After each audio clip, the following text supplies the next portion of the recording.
அஸ்ஸலாமு அலைக்கும் வரஹ்மத்துல்லாஹி வபரகாத்துஹு. அன்பிற்குரியவர்களே, ஸைத் இப்னு சாபித் ரலியல்லாஹு தஆலா அன்ஹு அவர்கள் ஒரு ஹதீஸை அறிவிக்கிறார்கள். என்னவென்று தெரியுமா?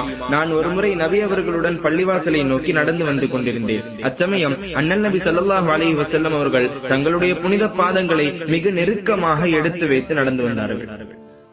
நாயகம் ஸல்லல்லாஹு அலைஹி வஸல்லம் அவர்கள் என்னை பார்த்து கேட்டார்கள், நான் ஏன் இவ்வாறு நடக்குகிறேன் என்று உங்களுக்கு தெரியுமா என்று கேட்டதற்கு நான் சொன்னேன், அல்லாஹ் இன்னும் அவனுடைய திருத்தூதர் மட்டுமே அறிவார்கள் யா ரசூலல்லாஹ் என்று சொன்னதற்கு நாயகம் ஸல்லல்லாஹு அலைஹி வஸல்லம் அவர்கள் சொன்னார்கள், தொழுகையை நாடி எந்த ஒரு அடியான் நடந்து வந்து கொண்டிருக்கின்றானோ அவன் எப்பொழுது நடக்க ஆரம்பித்தானோ அப்பொழுதிலிருந்தே அவன் தொழுகையில் இருப்பதாகவே அவன் கணக்கிடப்படுகிறான் என்று நாயகம் ஸல்லல்லாஹு அலைஹி வஸல்லம் அவர்கள் சொன்னார்கள்.